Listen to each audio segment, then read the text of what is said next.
TNN TV کی بین الاقوامی خبروں کے ساتھ میں ہوں بشرا خان۔ کینیڈا میں ملک بدری کا سامنا کرنے والے بھارتی طلباء کو امید کی کرن نظر آ رہی ہے۔ مزید احوال اس رپورٹ میں۔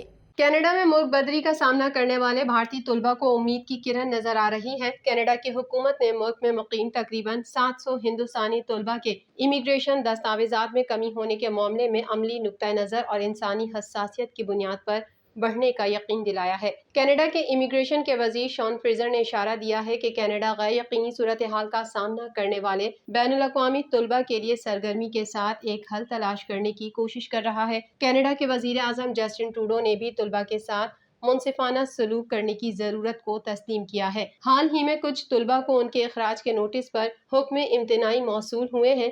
ذرائع نے کہا کہ یہ خوش آئند ہے کہ حکومت ہند کی مسلسل کوششوں کے نتیجے میں حکومت کینیڈا نے انسانی ہمدردی کا رویہ اپنانے اور طلباء کے نقطہ نظر کو قبول کرنے کا فیصلہ کیا ہے۔ میڈیا رپورٹ کے مطابق ہندوستان کینیڈا میں ہندوستانی ہائی کمیشن اور نئی دہلی میں کینیڈین ہائی کمیشن کے ذریعے یہ معاملہ کینیڈین حکام کے ساتھ مسلسل اٹھا رہا ہے۔ وزیر خارجہ ایس جے شنکر نے بھی اس معاملے پر اپنے کینیڈین ہم منصب سے بات کی۔ ان کی جانب سے کینیڈا کے حکام کو بار بار منصفانہ رویہ اختیار کرنے کی تاکید کی گئی ہے کیونکہ طلباء کی غلطی نہیں تھی۔ یہ معاملہ وزارت خارجہ میں سیکریٹری سوربھ کمار نے اس سال اپریل میں اپنے کینیڈا کے دورے کے دوران اٹھایا تھا۔ ٹورنٹو میں انڈین قونصلیٹ میں ہندوستانی طلباء کے ایک گروپ نے ان سے ملاقات کی تھی۔ ذرائع کا کہنا ہے کہ کینیڈین حکام سے انصاف کرنے اور انسانی رویہ اپنانے کی اپیل کی گئی کیونکہ طالب علموں کی غلطی نہیں تھی۔ یہ بھی بتایا گیا کہ کینیڈا کی انتظامیہ کی کچھ کوتاہیوں اور لاپرواہی کی وجہ سے طلباء کو ویزے مل گئے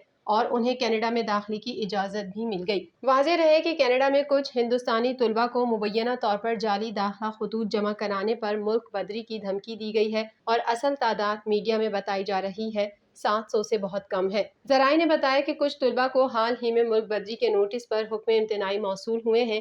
زیادہ تر طلباء 2017 تا 2019 کے دوران کینیڈا گئے تھے۔ اپنی تعلیم مکمل کرنے کے بعد ان میں سے کچھ نے ورک پرمٹ حاصل کیے جبکہ کچھ نے کینیڈا میں تعلیم حاصل کرنا جاری رکھا۔ کینیڈین وزیر اعظم جسٹن ٹروڈو نے کیف کے سرپرائز دورے کے دوران مزید $500 ملین کی فوجی امداد کا وعدہ کیا۔ کینیڈا یوکرینی لڑاکا پائلٹس کو تربیت بھی فراہم کرے گا۔ مزید جانتے ہیں اس رپورٹ میں۔ کینیڈا نے یوکرین کو مزید $375 ملین فوجی امداد فراہم کرنے کا اعلان کر دیا۔ کینیڈین وزیر اعظم جسٹن ٹروڈو نے کیف کے سرپرائز دورے کے دوران مزید $500 ملین کی فوجی امداد کا وعدہ کیا۔ کینیڈا یوکرینی لڑاکا پائلٹس کو تربیت بھی فراہم کرے گا جبکہ روس وزارت خارجہ نے سیاسی حکام سمیت 333 کینیڈین شہریوں کا روس میں داخلہ ممنوع قرار دینے کا اعلان کیا ہے۔ کینیڈا کے وزیر اعظم جسٹن ٹروڈو نے یوکرین میں پارلیمنٹ سے خطاب کرتے ہوئے کہا کہ یوکرین کی نیٹو میں شمولیت کی حمایت کریں گے اور مزید $375 ملین کی فوجی امداد فراہم کریں گے۔ جسٹن ٹروڈو نے مزید کہا کہ کینیڈا یوکرینی لڑاکا پائلٹس کو تربیت دینے کے لیے تیار ہے جبکہ اس موقع پر یوکرینی صدر کا کہنا تھا کہ جوابی کارروائی شروع کر دی ہے، لڑاکا طیاروں کی ضرورت ہے۔ ٹروڈو نے روس کو ڈیم کی تباہی کا ذمہ دار ٹھہراتے ہوئے کہا کہ روس ذمہ دار ہے اور اسے جواب دہ ٹھہرایا جائے گا۔ وزیر اعظم نے کہا جن کا یوکرین کا دورہ ایک سخت خبروں کے بلیک آؤٹ کے تحت طے کیا گیا تھا۔ دوسری جانب روسی وزارت خارجہ نے جاری کردہ تحریری بیان میں کہا ہے کہ کینیڈا انتظامیہ روسی حکام، سیاستدانوں، صحافیوں، ماہرین اور کھلاڑیوں پر مستقل پابندیاں لگا رہی ہے۔ اس وجہ سے 333 کینیڈین شہریوں کو پابندیوں کی فہرست میں شامل کر کے ان کا روس میں داخلہ دائمی شکل میں ممنوع قرار دے دیا گیا ہے۔ مذکورہ افراد کے ناموں کی فہرست شائع کر دی گئی ہے۔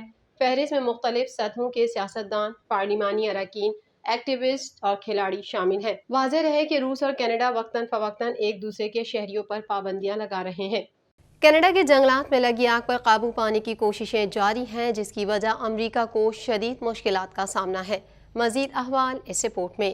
کینیڈا کے جنگلات میں لگی آگ پر قابو پانے کی کوششیں جاری ہیں جس کی وجہ امریکہ کو شدید مشکلات کا سامنا ہے۔ آگ بجھانے میں 600 سے زائد امریکی فائر فائٹرز بھی حصہ لے رہے ہیں۔ اس سال اب تک 2410 جنگلات کی آگ 4.5 ملین ہیکٹر اراضی کو نذر آتش کر چکی ہے۔ یورپی یونین کے تقریباً 350 فائر فائٹرز کی ایک بٹالین جلد ہی کیوبیک میں اپنے کینیڈین ہم منصبوں کی مدد کے لیے ایک تباہ کن اور بے مثال جنگل کی آگ سے نمٹنے کے لیے میدان میں اترے گی۔ فرانس سے 109 فائر عملہ گزشتہ جمعرات کو پہنچا اور ہفتے کے آخر میں کیوبیک میں آگ کے شعلوں کو بجھانے میں مصروف رہا، جہاں آگ لگنے سے تقریباً 14,000 افراد اپنے گھروں سے بھاگنے پر مجبور ہوئے۔ کینیڈا کی وزیر دفاع کا کہنا ہے کہ وہ ہنگامی تیاری کے وزیر بل بلیئر کے ساتھ مل کر کام کر رہی ہیں تاکہ یقینی بنایا جا سکے کہ نہ صرف کینیڈین فورسز بلکہ متعدد options cross country fire fight میں مدد کے لیے دستیاب ہے۔ کینیڈا کی وفاقی حکومت ایک قومی ڈیزاسٹر رسپانس ایجنسی بنانے پر غور کر رہی ہے جو وفاقی محکموں کی مربوط کوششوں کی جگہ لے گی، جن میں ہنگامی تیاری، پبلک سیفٹی اور نیشنل ڈیفنس شامل ہیں۔ چونکہ یہ جنگل کی آگ کے رد عمل میں مدد کرتا ہے، کینیڈا کی فوج کو بھی ہند بحر الکاہل کے لیے اپنی ذمہ داریوں میں توازن رکھنا ہوگا، جو کہ خطے کے لیے حکومت کی نئی حکمت عملی کا بڑا حصہ ہے۔ امریکہ میں ہوا کا معیار بدترین سطح پر پہنچ گیا۔ New York, new England, south Carolina, Ohio, Indiana اور مشیگن سمیت کئی ریاستوں میں آلودگی کا الرٹ برقرار ہے۔ امریکہ کے بڑے حصے میں دھوئیں کی تہ چھائی ہوئی ہے، جبکہ پنسلوانیا، میری لینڈ، واشنگٹن ڈی سی اور نیو یارک میں جلتی ہوئی لکڑیوں کی بو آ رہی ہے۔ نیو یارک، نیو جرسی اور فلاڈیلفیا کے ہوائی اڈوں پر آنے والی پروازوں کو دوسرے دن بھی روک دیا گیا۔ نیو یارک میں ایئر کوالٹی انڈیکس 178 پر پہنچ گیا، جو کہ 200 تک پہنچنے کا خدشہ ہے۔ نیو یارک میں آؤٹ ڈور تقریبات منسوخ کر دی گئیں۔ چڑیا گھروں سمیت کئی ریاستوں میں اسکولز جزوی طور پر بند کر دیے گئے۔ نیٹو کی تاریخ کی سب سے بڑی فضائی مشق ایئر ڈیفینڈر 23 جرمنی میں شروع ہو گئی ہے۔ مزید احوال اس رپورٹ میں۔ نیٹو کی تاریخ کی سب سے بڑی فضائی مشق ایئر ڈیفینڈر 23 جرمنی میں آج سے شروع ہو گئی۔ ایئر ڈیفینڈر کا تصور 2018 میں یوکرینی علاقے کریمیا کے روس سے الحاق کے رد عمل کے طور پر پیش کیا گیا تھا۔ جرمن جرنل نے زور دیا کہ ان مشقوں کا مقصد کسی کو نشانہ بنانا نہیں۔ انہوں نے کہا کہ ہم ایک دفاعی اتحاد ہیں اور اسی طرح اس مشق کی منصوبہ بندی کی گئی ہے۔ یہ مشقیں تقریباً 10 دنوں تک جاری رہیں گی۔ برلن میں امریکی سفیر کے مطابق ان مشقوں کا مقصد روس سمیت دیگر ملکوں کو ایک پیغام دینا ہے۔ یہ مشق 23 جون تک جاری رہے گی۔ اس میں 25 ممالک کے 250 طیارے حصہ لے رہے ہیں۔ تمام ممالک سے شریک ہونے والے اہلکاروں کی تعداد 10,000 ہے۔ جرمنی میں سینکڑوں افراد نے نیٹو مشق کے خلاف ونسٹورف ایئر بیس کے باہر احتجاجی مظاہرہ کیا۔ مظاہرین نے بینرز اٹھا رکھے تھے جس میں جنگ اور ہتھیاروں کے مخالفت میں نعرے درج تھے۔ احتجاجی مظاہرین نے مطالبہ کیا کہ یوکرین جنگ کا سفارتی حل نکالا جائے اور فی الفور فائر بندی کی جائے۔